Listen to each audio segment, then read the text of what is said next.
This is the Greg Bedard Patriots Podcast with Nick Cattles.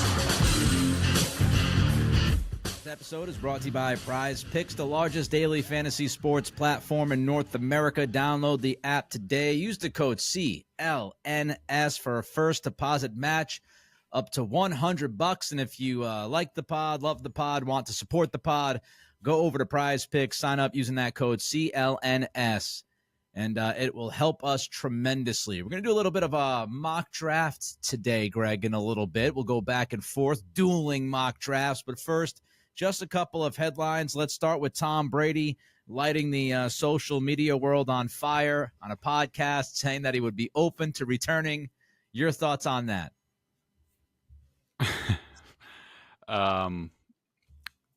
So this isn't the first Hall of Fame level quarterback who just couldn't stay away that I've covered. Linking Brett Favre into this. Here's what I don't get about it. Isn't he trying to buy a piece of the Raiders? Isn't Yes. that getting closer from what we heard? So once that happens, he's done. It's not happening. And he's older now. He's been out of it. Look, maybe if this ownership thing drags on, maybe if there's a big injury to a team like, say, the San Francisco 49ers or something like that, could it happen? There's a whole timing element also. There's at a certain point you can't sign those type of players. So, I mean, I don't know. I think Brady's just bored, really. Yeah, I think he's bored. A couple of things I took from this. Number one, are we ever going to get to a point understanding that Brady is aging like all of us, and he would now be 47 as a starting quarterback? And I know the last time we saw him, he was playing pretty well, but the dude has not played in more than a year, and he would be 47 years old in August. At a certain point, it runs dry a little bit, okay? The milk goes bad, Charlie Murphy. At a certain point, you just don't have what you used to have. And but Nick, Bill's gone. So chest checkers. He's going to come back now that Bill's gone, and he's going to lead us back, and we can just draft Drake May, and he can sit behind Tommy until he's 55 years old. And that's my second takeaway. I said this on my podcast today. We all just need to move on. Yes. Media need to move on. Fans need to move on. It's like that old girlfriend or boyfriend you have back in the day, and you have these lovely thoughts of how the relationship was passionate and it was great, and you were both young, living your best lives, and you just completely forget about the current reality. Coming off of a 4-win season, completely new coaching staff on the offensive side, offensive line questions, especially at left tackle, wide receiver questions, don't have a true number one guy. It would be 47-year-old Tom Brady coming back to the 2019 Patriots. Does anybody want to see that? Why do we make glory out of this thing? Move on, move forward with your lives. It's a sad state of affairs when you're sitting there hoping that a 47-year-old quarterback is going to come in and save you. Look towards the future. Look towards the youth. Bill Belichick's not here. Brady's not here. It's all just move on. Speaking of moving on, JJ McCarthy, the buzz continues, Greg. What is happening here? Is he legit going to be a top 5 guy, or are people just putting in overtime to build this dude's case? Well, a couple things I'll say about this. Number one, like we talked about last pod, if Mac Jones was drafted 15th overall, which I think was accurate at the time, I still think it holds no matter what happened the past 2 years, then do I think JJ McCarthy could be say a top 10 pick or a 10-ish pick? Absolutely. I think that he is a better overall prospect than Mac Jones was when he came out of Alabama. So that's point number one. Point number two is, as we know, there's a lot of desperate teams for quarterbacks. Off the top of my head, the Giants, the Vikings, the Raiders, let alone the teams in the top 3. So those just immediately come to mind as also the Broncos, the Saints possibly. So, and do I think that JJ McCarthy is, if not solidly number 4, he's at least in that area as far as number of quarterbacks, slotting them in this draft. So I think there's some legitimacy to it. Now, where I just disconnect from the conversation altogether is the talk of him going 2 or 3. I'm sorry, I don't see it. Like if I'm drafting a quarterback in the top 3, I need a guy who is going to elevate the team. Like not Brock Purdy souped up or Mac Jones souped up, like which is what I think. I think McCarthy's a good prospect. And like I said, I think he's a better prospect than Mac Jones was. However, I still think at the end of the day, he's a guy you win with because what's around him. Like, plop him into the San Francisco 49ers. Like, I think he does really well. Put him on the Bengals. Does he do well? Yeah, probably. But for these teams, the Commanders, the Bears, the Patriots, who are building these things from the ground up pretty much, I don't think he makes much sense. And, compared to the enormous upside of Drake May, who you could say, if we do things the right way with him, this is a guy who can carry a team. He can get us out of 3rd and 15. He can bring us back from, 21 points down in the second half. I just don't think J.J. McCarthy's that. So for me, that's where the threshold sort of breaks. And Nick, one thing I wanted to bring up, and it's sort of a developing opinion for me, and this is in terms of breaking news.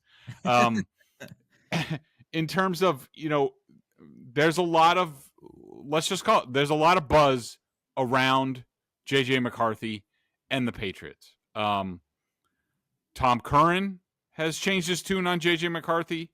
Michael Holley has changed his tune on McCarthy. Our own Mike Giardi has changed his tune on J.J. McCarthy. There's also some national voices out there like Charles Robinson and others. My developing opinion is this. I think that the linking of J.J. McCarthy to the Patriots is coming from Gerard Mayo. I don't think it's too difficult to draw the lines on why that might be.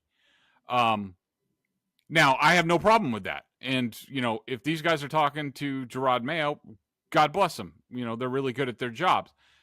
The question I have, and I think this is the essential thing, and we talked about it in the last podcast where I talked about when I covered the Dolphins, somebody very high up in the Dolphins straight up lied to my face. Somebody who I had a really good relationship, I was pretty close with, had never steered me wrong, straight up lied to my face about their interest with Brady Quinn early in that draft.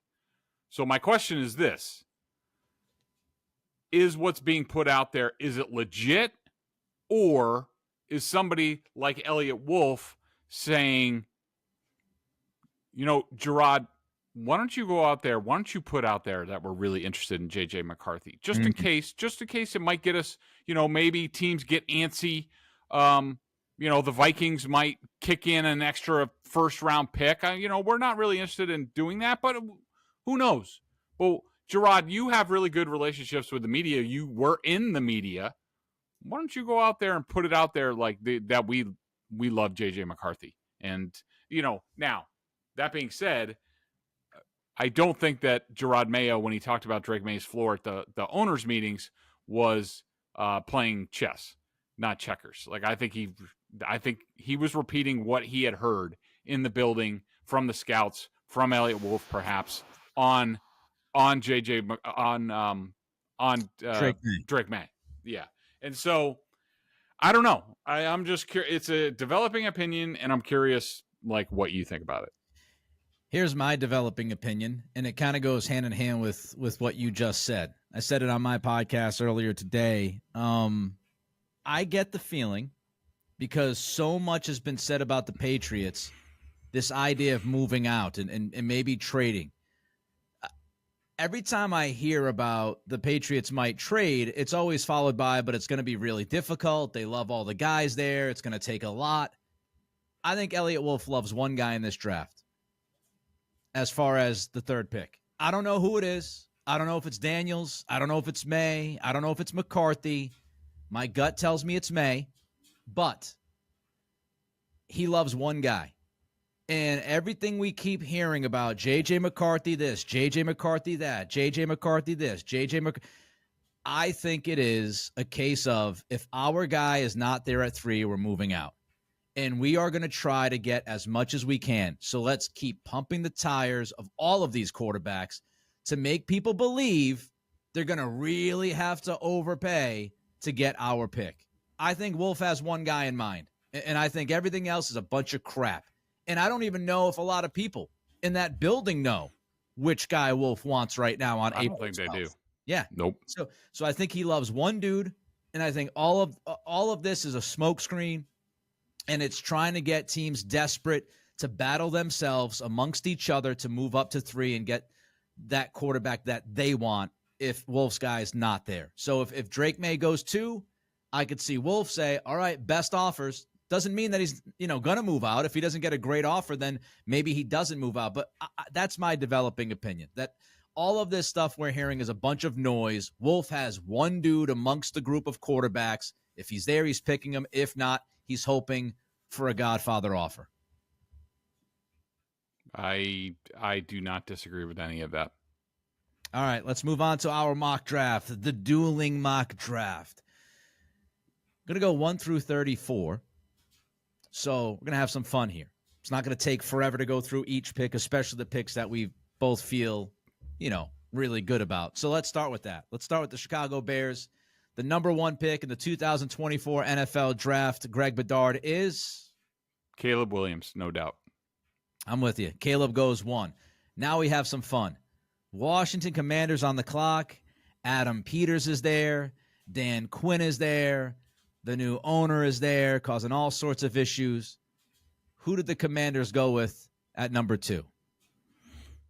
I think it's Jaden Daniels. I just think that he is he takes care of the ball. You have the running element. I think you pair him with Cliff Kingsbury and what he likes to do offensively, along with, Dan Quinn maybe not wanting to swing big because he's a defensive-minded head coach, that he doesn't want to get, too far off, sort of the conservative, tight reins for the quarterback. I think Daniels, with his accuracy and his running ability, to me, it pairs perfectly with what they're doing. And with Washington, along with the GM, Adam Peters, who, remember, was instrumental in the Trey Lance pick. And so I think he's going to look at Jaden Daniels and be like, this is what I thought Trey Lance was going to be, but this guy has the goods.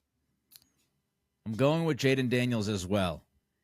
Cliff Kingsbury, I would imagine, wants to be a head coach again. So how many years does he have in Washington as the OC? Do you draft a guy who might take a year or two to fully develop in Drake May? Or do you draft the guy right now with the legs, a la Kyler Murray a little bit, that starts week 1, that is experienced and ready to roll? And then you get the full Cliff Kingsbury experience for the first couple of years. You've got Dan Quinn, who wants to win. This is his second shot as a head coach. I don't think Washington will be as patient as New England will be with this process. I think they draft the more experienced guy, the more ready guy, and the better fit, I think, within Kingsbury's offense, and that's Daniels. Okay, that leads us to the Patriots at number 3. The 3rd pick in the 2024 NFL Draft, selected by the New England Patriots, maybe, unless they make a trade. What happens, Greg? Who is it? The New England Patriots are sticking at number 3, and they are turning the card in, or at least I am, on behalf of the Patriots, for Drake May, quarterback, North Carolina. I just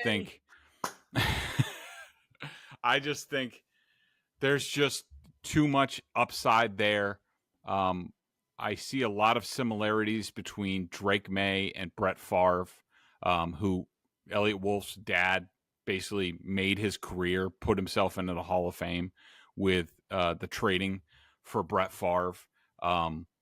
Size, speed, ability to make plays on the run, great arm strength. I just think that in terms of swinging big, and what I know of Ron Wolf, and it's been built into Elliott Wolf, they believe in swinging big at the quarterback position. And I think that here's the other thing, and this is related to J.J. McCarthy, and why I would do it if I was the Patriots, especially if I'm Gerard Mayo, if I'm Elliot Wolf. Like, look, I think everybody realizes that, Drake May is going to be a work in progress. Could he start week 1? Sure. Yeah, he could. Is it more likely he starts at some point during the rookie season? Yes. And I think that time, that there aren't going to be huge expectations for Drake May year 1, and you're building this thing, and the way they've done it looks like the Patriots are building this thing systematically and methodically. Drake May makes perfect sense to grow with this team that's going to be better in 2025 and 2026. And drafting May and saying at the outset that we're going to develop this kid and he's not going to play until he's ready, that buys this regime more time. It buys them time with the fan base. If they go J.J. McCarthy, and it's because of his high floor compared to Drake May, then that dude needs to play right away, and people better see results, or else they're going to be really grumpy, especially if Drake May goes to Minnesota in this scenario. If the Patriots pass on Drake May and he gets Kevin O'Connell and he gets Justin Jefferson and he's lighting the world on fire, and meanwhile the Patriots are muddling along at a 5-win season with Mac Jones 2.0. So to me, I just think Drake May, he's so young, he's so inexperienced. He didn't play a ton in high school because of COVID. Only played 2 years in college. The dude is he's a baby, and he's a piece of talented Play-Doh that if you're Alex Van Pelt and T.C. Ben McCartney. McAdoo. T.C. McCartney and Ben McAdoo. Yeah. And Ben McAdoo, who stood on a table with the Giants for them to trade up and get what the hell's wrong with me today? You wanted to trade up and get Patrick Mahomes. Patrick Mahomes. Yeah, only the greatest player in the game today. It slipped my mind. Yeah. So I just think that if those guys are worth a salt in terms of developing a quarterback, and I know that they are, then I don't see how they can pass on all the tools and all the potential that Drake May has, and says, give us 2 years and this kid can be really something, and pushing those elite guys in the NFL. So to me, they got to go Drake May at 3. Agree with you. Swing big, swing hard, take the risk, take the gamble, look at the potential, look at the high ceiling, the natural traits, the arm, the frame, all the things we've talked about. And that's why I said a little while ago, I think, my gut tells me that May is the guy who Wolf loves because of all the things you just mentioned, Greg, going back to the old school days in Green Bay. And if May gets picked by the Commanders, I think Wolf is wide open to do whatever he thinks is best, you're right. Which could be moving down. So I say Drake May is the guy at 3. Prize Picks is America's #1 fantasy sports app with more than 3 million members. It is the easiest and most exciting way to get on the action while you watch your favorite sports and players. You just pick more or less on 2 or more player stats and watch the winnings roll in. Prize Picks is so easy to play. I can make my Celtic picks and make my entry in less than 60 seconds. Quick withdrawals and easy gameplay and an enormous selection of players and stat types are what makes Prize Picks the #1 fantasy sports app. Celtics and NBA fans, you can get in on Prize Picks in 30 states across the country, including California, Texas, and Georgia. On Prize Picks this week, I'm selecting Jason Tatum to dish out more than 5 assists and his teammate Jaylen Brown to have more than 22.5 points. Download the app today and use code CLNS for a first deposit match up to $100. Pick more, pick less. It's that easy. Prize Picks. 4th pick in the draft, the Arizona Cardinals. Do they stay? Do they stay at 4, Greg? What happens at 4? They stick and they pick Marvin Harrison. I just don't see why the Vikings would feel the need to jump the Chargers and go to 4.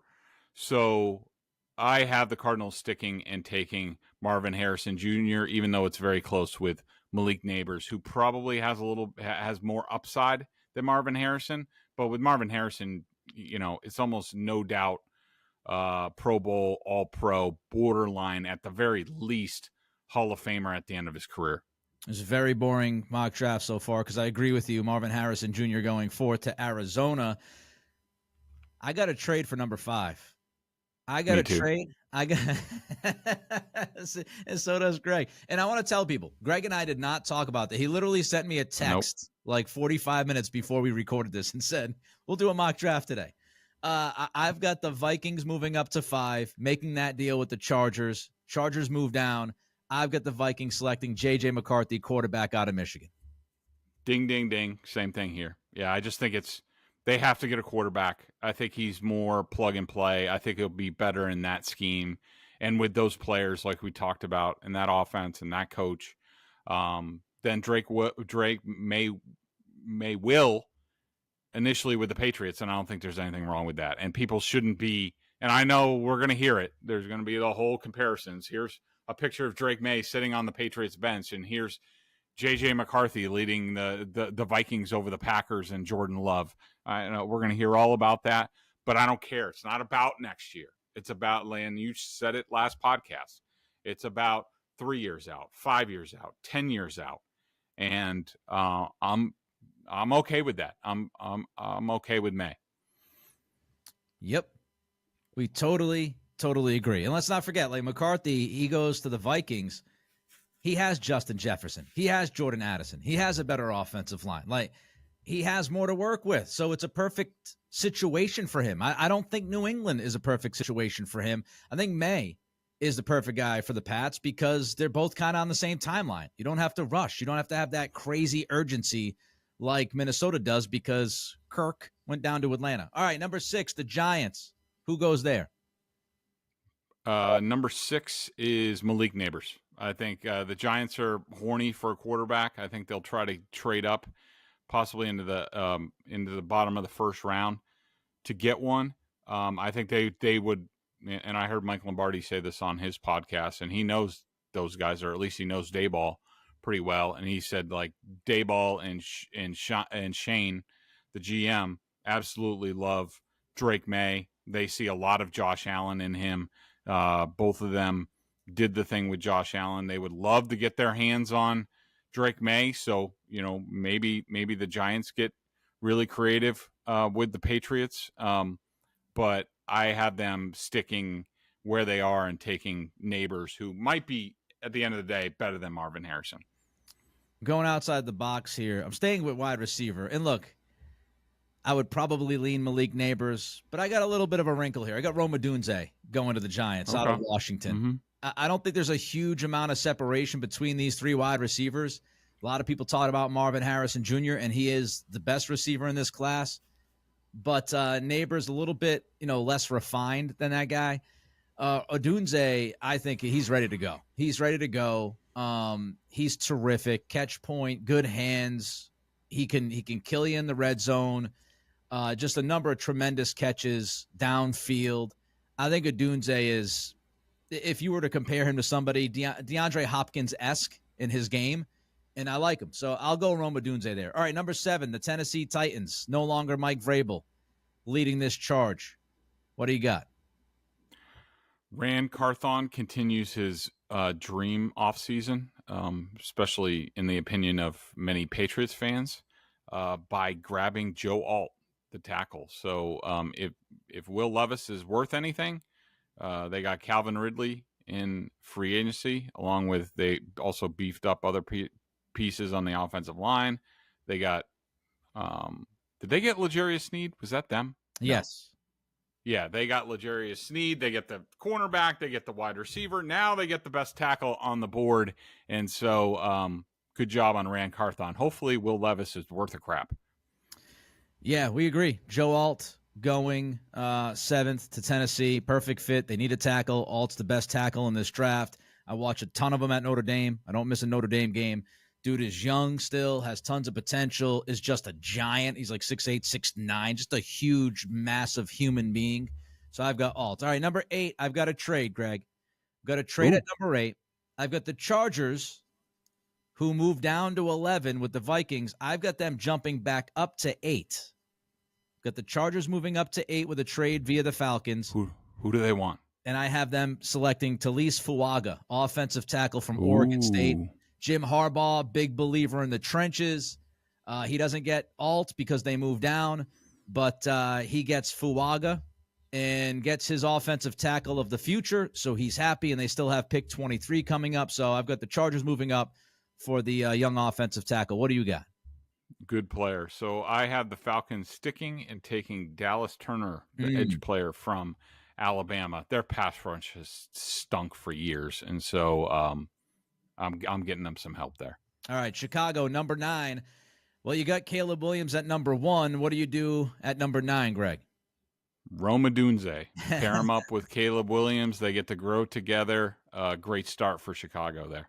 I don't think this happens, but I've got Malik Neighbors going 9. Again, flip-flop, Dunze and Neighbors, so I've got Neighbors. All right, Jets at number 10. I look at the Jets. I know they brought in Morgan Moses. I know that they brought in Tyron Smith. Both guys long in the tooth. I think they're looking tackle. I got Olu Fashanu from Penn State at number 10. I don't hate it. I can definitely see that logic. I just think the Jets are only focused on this year and this year alone, and they'll worry about everything later. And for that reason, I am taking Brock Bowers, tight end, Georgia, to pair with Aaron Rodgers and everything else they have on that team. All right, so the 11th spot, Greg, you will have you will have the Chargers, right, with that trade. Yep. I made the double trade there, so I've got the Falcons sitting at 11, and I go with what Greg said with the Falcons. I've got Dallas Turner, edge, Alabama, getting drafted at number 11 by Atlanta. Who do you have the Chargers drafting at 11? So we're thinking similar. You traded up for the tackle. I'm staying put at tackle and taking J.C. Latham, right tackle, Alabama. Alabama tackles, not the greatest history under Nick Saban. Yeah. Going to the NFL, but I like the idea. All right, Denver at 12, Greg, we all know they need a quarterback. Is this where they get their quarterback? I don't think so. I think it's too rich for the other guys. I think that Sean Payton will hold off, and he will take Quinyon Mitchell, cornerback, Toledo, to pair with Patrick Surtain to sort of boost that defense a little bit. All right, so at number 11, I had Turner from Alabama going. Number 12, I've got Terrion Arnold, Alabama cornerback. Same position. Arnold above Mitchell here, but I've got them going corner at number 12. All right, the Raiders, another team looking at quarterbacks, Greg. What do they do? Yeah, I think they're going to bypass on the quarterback here as well. I don't think whether it's Bo Nix or Michael Penix. And that actually, or Michael Penix. I think they think they don't think they're a huge upgrade over Aiden O'Connell at this point. So I have them sticking and beefing up at tackle. They don't have really anything coming back at right tackle.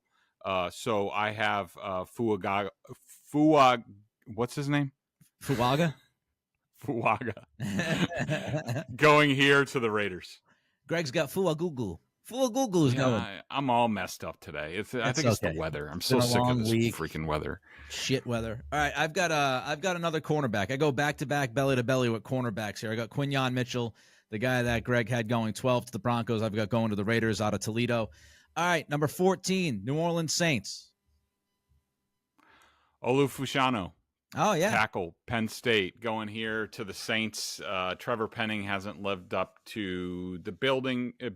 They are going to throw him into the mix and see what happens. I've got them going offensive line as well. I've got Troy Fautanu from Washington. A lot of people thought he might be a guard. His measurables were a little bit better than that. He could play tackle. I've got Fautanu going to the Saints at 14. The Colts, Chris Ballard sitting there. He's looking at the clock. He's looking at number 15. What's he thinking, Greg?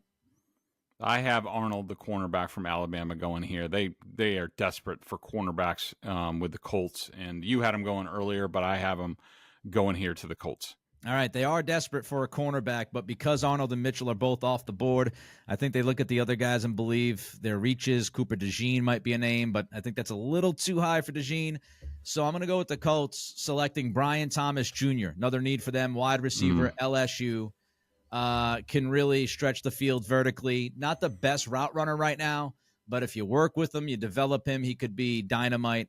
I think a lot of people would agree that Brian Thomas Jr., or as the kids are calling him, BTJ, is behind the top 3 receivers in this draft. All right, 16, Seattle Seahawks. Fontenot, the guard / tackle. I think the Seahawks just their tackle sort of underachieved last year. I'm not looking to replace them, but I'm throwing this guy into the mix. He's just, to me, he's the best offensive lineman on the board. I'll figure out the positions later. The Seahawks could definitely, I mean, they need a lot of help at guard. If he ends up at guard, ain't nothing wrong with that. Well, Fa'utanu's off the board for me, and they do need help at guard, but they're not going to reach for a guard here. Instead, they're going to look at another need. They're going to go and say to themselves, man, oh man, can't believe this guy's dropped all the way down to 16. He really is a top 10 talent. Hit me with it. We're going to go with Brock Bowers, tight end Georgia, going to the Seattle Seahawks. So Bowers slides down to 16. They say, we are not going to let him slide anymore.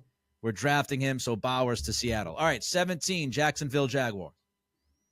Jaguars pick up Cooper DeJean, cornerback, safety. Iowa can play just about anywhere. They need to beef up their defense. I just think he's the right player on the board. They brought in other wide receivers, so they don't need a ready replacement for Calvin Ridley. That's definitely tempting in that spot, but I'm going defense for them.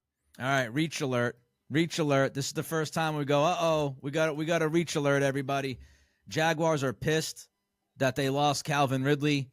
They say we're going to go out and get a wide receiver, and we're going to overdraft, not by much, but I think people will see this as a reach. Greg's favorite receiver in this draft, A.D. Mitchell. Adonai Mitchell out of Texas goes to Jacksonville to replace Calvin Ridley. That's 17. All right, 18, Cincinnati Bengals. I thought you were going to say Xavier Worthy. 18, the Bengals select Byron Murphy II, defensive interior, 3 technique out of Texas. I just think they need a little bit better from the pass rush from the inside to offset the guys on the outside. I think he'd be a good fit for the Bengals, who have always, over the years, they've always had really good interior defensive linemen, and they need to restock there. Yeah, DJ Reader went to Detroit, so Cincinnati loses him. Makes a lot of sense, Greg, which is why I also had Byron Murphy II going to Cincinnati at number 18 out of Texas. All right, 19, Sean McVay, the Rams. What are they thinking?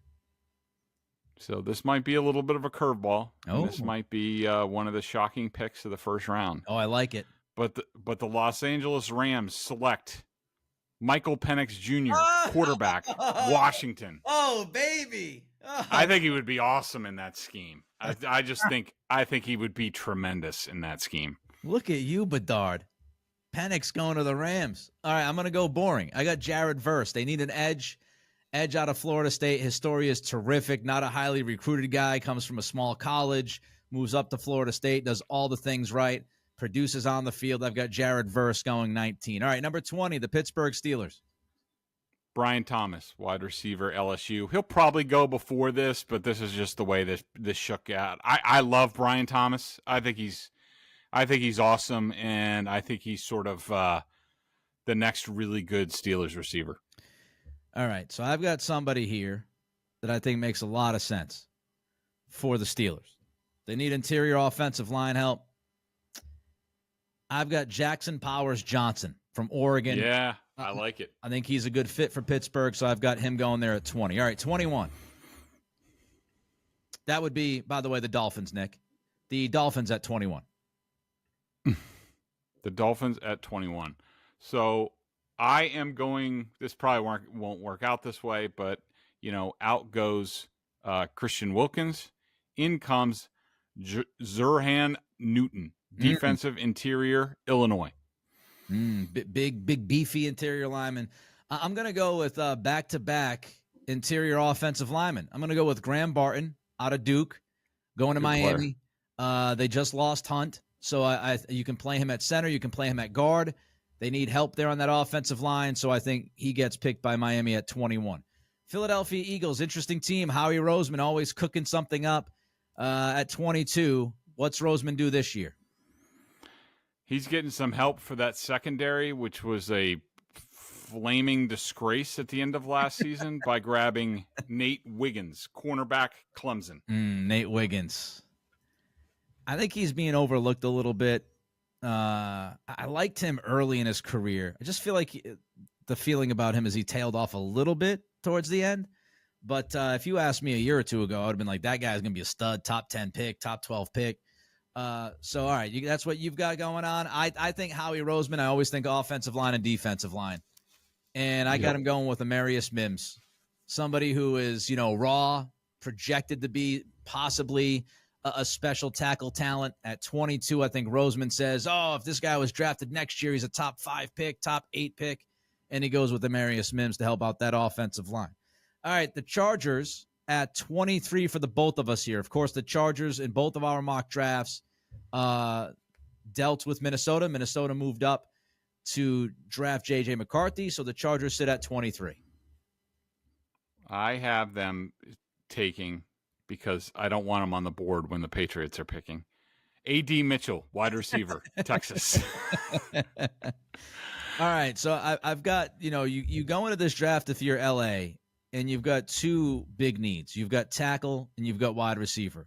I took care of the tackle with Fuaga at 8, moving up with the Falcons. I'm going to go with another guy who is probably going to be seen as a reach, but with the speed, with the 4.2140, his ability to make big plays. I've got Xavier Worthy, wide receiver, Texas, going to the Chargers. So they walk out with their offensive tackle and their young wide receiver. All right, 24, Dallas Cowboys. How about them Cowboys? I got to tell you, Nick, we just lost Tyron. I didn't like that very much. So I'm getting his replacement. Amarius Mims, tackle, Georgia. Ooh, I like that. Amarius Mims. Again, I had Mims going a few spots up. Just a couple away from what you just did. I think we're on the same wavelength here, right? You lose Smith. We all know Jerry Jones. He is absolutely in love with offensive line play and tackles. And so I think they do go tackle. And I'm going to go with Tyler Guyton, tackle out of Oklahoma, as the Cowboys pick there at 24. A team that Greg used to work with, beat writer, used to cover them out in Green Bay. We got the Packers at 25, Greg. So I'm not going to project it here, but I'm just going to point out I would be on alert for a possible Patriots trade up to this spot. Gutekunst and Wolf used to work together. Yes. But they could also be looking for the exact same position here, and I think they will be, and that's why I think Gutekunst gives Elliott Wolf the stiff arm and says, nope, I am taking Tyler Guyton, tackle, Oklahoma. I like it. I've got the Packers. Look, they need a little bit of help in that secondary. A little bit. They got McKinney, right? But I'm going to go with Cooper DeJean. I think Cooper DeJean, he could go higher than this. He slides down a little bit. He's got a lot of versatility. He can play outside. He can play on the back end at safety. Very, very good athlete. I'll go Cooper DeJean at 25. All right, 26, the Tampa Bay Buccaneers. I have Latu, the edge from UCLA, going here. The buzz is that he's going to go a lot earlier. I don't know. I don't see it. Do I think he's a good player? Yeah, I think he's a good player, but top 20, top 15-ish, I don't think he's that impactful. He's a little light for me, but I think he fits perfectly with what the Bucs do, so he's the pick for the Bucs. All right, I've got the Bucs going with Jordan Morgan, offensive tackle / offensive guard out of Arizona. They need some help on that O-line, so that's who I've got them going with. 27, Cardinals. This is where I have Jared Verse going. You had him going earlier, which he probably will, but he was on the board there, and I think he fits with what the Cardinals do.